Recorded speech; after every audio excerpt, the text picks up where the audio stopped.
నమస్కారం. Welcome to my channel. ఈ వీడియోలో పెన్షనర్లకి ముఖ్య గమనిక అండి. సో, మరి ఆ గమనిక ఏంటో ఈ వీడియోలో తెలుసుకుందాము. వీడియోనైతే ఎక్కడే గాని స్కిప్ చేయకుండా ఎండ్ వరకు చూడండి. అప్పుడే ఇన్ఫర్మేషన్ పూర్తిగా అర్థమవుతుంది. వీడియో చూస్తున్న ప్రతి ఒక్కరు వీడియోకి ఒక లైక్ కొట్టండి ఫ్రెండ్స్. అలాగే ఈ వీడియోని తోటి పెన్షనర్ మిత్రులతో అయితే షేర్ చేయండి. కొత్తగా మన ఛానల్ ఎవరైనా చూస్తూ సబ్స్క్రైబ్ చేసుకొని వారు ఉన్నట్లయితే దయచేసి మన ఛానల్ అయితే సబ్స్క్రైబ్ చేసుకోండి. దీని ద్వారా నేను చేసే లేటెస్ట్ వీడియోస్ అన్ని మీ వరకు రీచ్ అవుతాయి. ఇక ఆలస్యం చేయకుండా వివరాల్లోకైతే వెళ్ళిపోదాము. ఫ్రెండ్స్, జీవితంలో ఈ 3 దశల కోసం మిమ్మల్ని మీరు సిద్ధంగా చేసుకోండి. మొదటిది శిబిరం. సో, 58 ఏళ్ల నుంచి 65 సంవత్సరాలు పని స్థలం మీ మీ నుండి అయితే దూరమవుతుందనమాట. సో, మీ కెరియర్‌లో మీరు ఎంత విజయవంతులైనా లేదా శక్తివంతులైనా మీరు సాధారణ వ్యక్తి అని పిలుస్తారు. కాబట్టి మీ మునుపటి ఉద్యోగం లేదా వ్యాపారం యొక్క మైండ్ సెట్ మరియు అత్యధిక కాంప్లెక్స్‌ను కట్టుబడి ఉండకండి. రెండవది శిబిరం. రెండవ శిబిరం అండి. 65 సంవత్సరాల నుండి 72 సంవత్సరాల వయస్సులో సహజంగా మెల్లమెల్లగా మీ నుండి దూరం అవుతుంది. సో, ఈ మీ తరచుగా ఉండే స్నేహితులు మరియు సహోద్యోగులతో సహోద్యోగులు తగ్గిపోతారనమాట. మరియు మీ మునుపటి కార్యాలయంలో మిమ్మల్ని ఎవరు గుర్తించలేరు.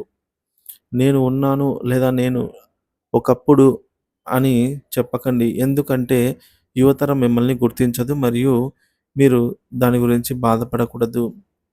మూడవ శిబిరం 72 సంవత్సరాల నుంచి 77 సంవత్సరాలు. ఈ శిబిరంలో కుటుంబం నెమ్మదిగా మీ నుండి దూరమవుతుంది. చాలామంది పిల్లలు మరియు మనవళ్ళు ఉన్నప్పటికీ ఎక్కువ సమయం మీరు మీ భాగస్వామితో లేదా ఒంటరిగా జీవిస్తారు. మీ పిల్లలు అప్పుడప్పుడు సందర్శించినప్పుడు అది ఆప్యాయత యొక్క వ్యక్తీకరణ కాబట్టి వారు తమ జీవితాలతో బిజీగా ఉన్నందున తక్కువ సందర్శించినందుకు వారిని నిందించకండి.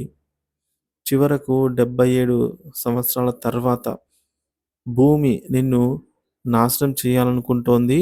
ఈ సమయంలో విచారంగా లేదా దుఃఖించకండి. ఎందుకంటే ఇది జీవితంలో చివరి దశ మరియు ప్రతి ఒక్కరు కూడా చివరికి మార్గాన్ని అయితే అనుసరించాల్సిందే.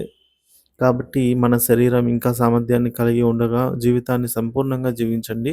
తినండి, త్రాగండి, ఆడుకోండి మరియు మీ నచ్చినది ఏదైతే ఉంటుందో అదే చేయండి. సంతోషంగా ఉండండి, సంతోషంగా జీవించండి.